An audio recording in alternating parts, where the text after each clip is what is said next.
Russia దేశంలో ప్రహోమా అని ఒక రైతు ఉండేవాడు. బిడ్డా పాపతో కొద్దిపాటి భూకమతంతో వ్యవసాయం చేసుకుంటూ ముప్పూటలా తింటూ హాయిగా జీవించేవాడు. పాడి పంటలకు కొదవే లేదు, పాలకి కూటికి కరువే లేదు. తన ఇంటి మీదుగా దారిన పోయే దానయ్య మాటలు విని ఉన్న ఊరిలో పొలాన్ని పశువుల్ని అమ్మేసి ఆ పైకంతో కుటుంబాన్ని వెంటబెట్టుకుని ఓల్గా నది సమీపానికి వెళ్ళి అక్కడ ఉన్న పళాన 125 ఎకరాల భూమిని కొన్నాడు. పశువుల మేతకు కావలసినంత మైదానం, పుట్ల కొద్దీ గోధుమలు పండే సారవంతమైన భూమి. అక్కడ భగవంతుడు ప్రహోమాకి ఏ లోటు చేయక చల్లని చూపే చూశాడు. భూమిని ఆనుకుని నది, పశువుల మేతకు పచ్చటి బీడు, చీకు చింత లేని జీవితం గడిపేవాడు. ఒక వర్తకుడు ఒకరోజు ప్రహోమా ఇంటి మీదుగా వెళుతూ కాసేపు ఆగి దాహం పుచ్చుకొని తన దారిన తాను పోకుండా ప్రహోమా చెవిలో, మీరు వినలేదా, బష్కీర్లు ఒట్టి సాధు జంతువులు, గొర్రెల్లాంటి వాళ్ళు. వాళ్ళ అధీనంలో యోజనాల కొద్దీ భూమి ఉంది. వాళ్ళు మాంసాహారం తినడం, మద్యం సేవించడం, తిని తాగడం మినహా వ్యవసాయం చేసేవాళ్ళు కాదు. గొర్రెల్లాంటి వాళ్ళు కదా, గొర్రెల్లాంటి సాధు జంతువులను మేపుకుని బతికే వెర్రిబాగుల వాళ్ళు. ఒక టీ పొడి పొట్లం, కాస్తంత మద్యం, ఓ 1000 రూకలు వాళ్ళ చేతుల్లో పెట్టేస్తే మనకు 1000 ఎకరాలేమి కర్మ, 1300 ఎకరాలైనా నీకు ధారాదత్తం చేసేస్తారు అని ఊదాడు. ఇకనేం మన ప్రహోమాకు ఇంట్లో, ఉన్న ఊళ్ళో, తన పశువుల్లో, తన సొంత భూమిలో ఒక్క క్షణం కాలు నిలవలేదు. ఆ వర్తకుడు వెళ్ళిపోయిన వెంటనే 300 మైళ్ళు ప్రయాణించి బష్కీర్లు డేరాలు వేసుకుని నివసించే చోటుకు చేరుకున్నాడు. అంతా ఆ వర్తకుడు చెప్పినట్టే ఉందక్కడ. వాళ్ళు నిజంగానే అమాయక చక్రవర్తులు. వాళ్ళు భూమిని దున్నను దున్నరు, రొట్టె తినను తినరు. విచిత్రంగా ఆడవాళ్లే మద్యాన్ని, జున్నుని తయారు చేస్తారు. ఇక అంతే, పురుషులు స్త్రీలు బూరాలు ఊదుతూ, తప్పెట్లు మోగిస్తూ, మాంసాలు తింటూ, మద్యాలు తాగుతూ ఖుషీగా ఉన్నారు. ఏ మాట కామాటే చెప్పాలి, వాళ్ళు గొర్రెల్లాగే సాధు స్వభావులు. మన ప్రహోమాను చూసిన వెంటనే డేరాలలోంచి బయటికొచ్చి కావలసినంత మర్యాదలు చేశారు. గొర్రె మాంసం ఇవ్వడమేమి, మద్యం ఇవ్వడమేమి, ప్రహోమా ఇదే అదనుగా ఎంచి ఆ బష్కీర్ల నాయకులకి తలా ఒక టీ పొడి పొట్లం ఇచ్చాడు.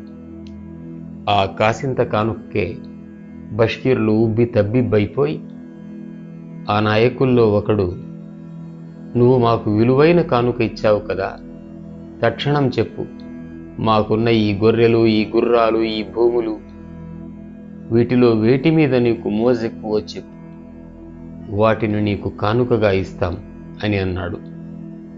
అందుకు ప్రహోమా, ఇక్కడ నాకు మిక్కిలి ఎక్కువ మోజు దేని మీదంటే మీ భూమి మీద. మా భూమి చాలా ఇరకాటం, పైగా నిస్సారం. ఇక్కడ మీ భూమి అతి విశాలం, చాలా సారవంతం. ఇలాంటి భూమిని నేనెన్నడూ చూడలేదన్నాడు.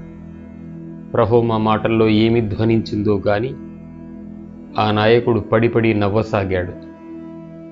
ఇంతలో మరో నాయకుడు అక్కడికి రాగానే ప్రహోమా ఆత్రంగా భుజం మీద వేసుకునే పైగుడ్డ ఒకటి, 5 పౌండ్ల టీ పొట్లము తీసి ఆ నాయకుడికి ఇచ్చాడు. నాయకుడు, అయ్యా, నీకు భూమి మీద కదా మోజు, నువ్వు మా ఈ భూమి యావత్తులో ఏ ఖండం కోరుకున్నా సరే నీ ఇష్టం, మాకు బోలెడు భూమి ఉంది కదా మరి అన్నాడు. ఒక్క క్షణం ప్రహోమా, నాకిష్టమొచ్చినంత భూమిని నేను తీసుకోవడం సరే, వీళ్ల చేత నేను ఏదైనా ఒక పత్రం రాయించుకొని కట్టుదిట్టం చేసుకోకపోతే ఎలా? వీళ్ళు పైకి ఈ భూమి అంతా నీదే నీదే అంటూ తరువాత మెల్లిగా లాగేసుకోవచ్చునేమో కదా అని సందిగ్ధంలో పడ్డాడు.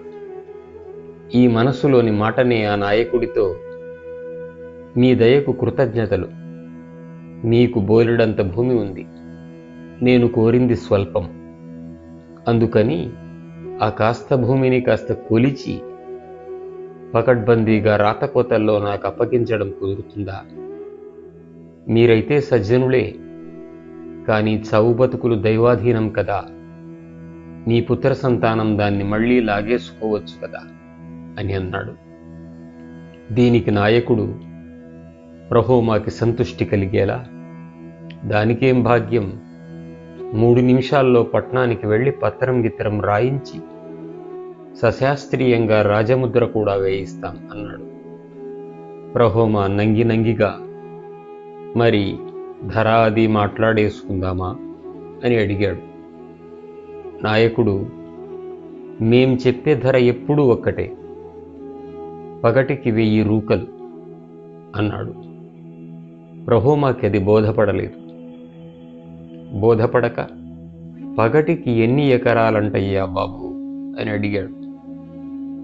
అప్పుడు నాయకుడు, అయ్యా ప్రహోమా, తమరు పొద్దు పొడిచింది మొదలు ఎంత మేర భూమి చుట్టూ నడిచి వెళ్ళి పొద్దుగుంకే లోపల అదే చోటికి తిరిగి రాగలవో అదంతా నీ భూమే, ఎంత తిరగగలవో అదంతా నీదే.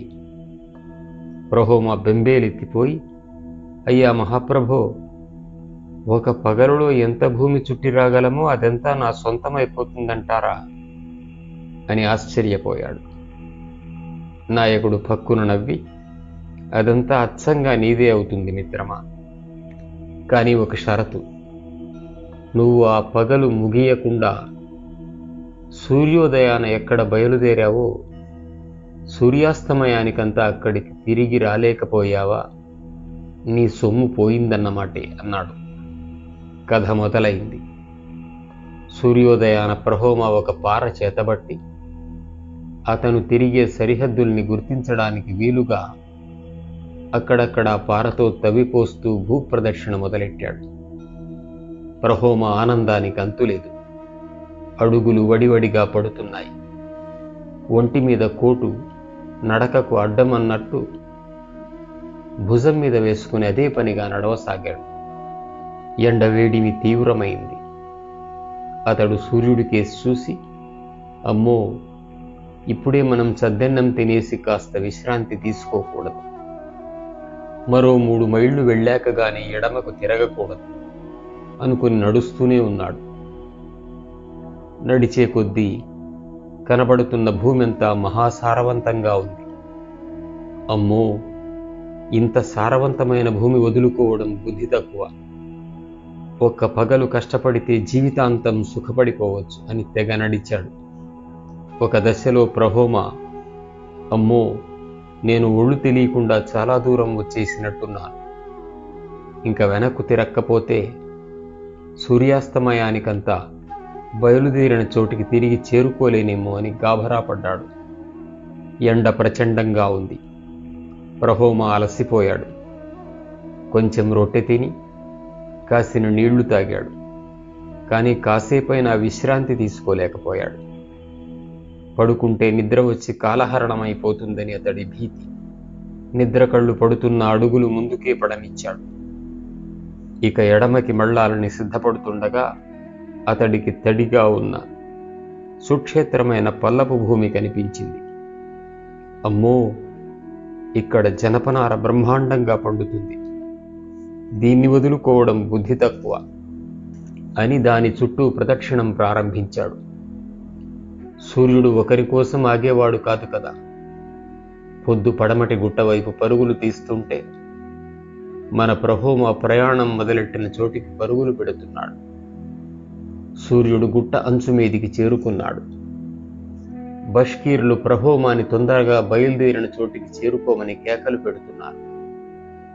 దీన్ని బట్టి గుట్ట మీద సూర్యుడు ఇంకా అస్తమించలేదని అతనికి స్ఫురించి ముందుకు పరుగులెత్తాడు.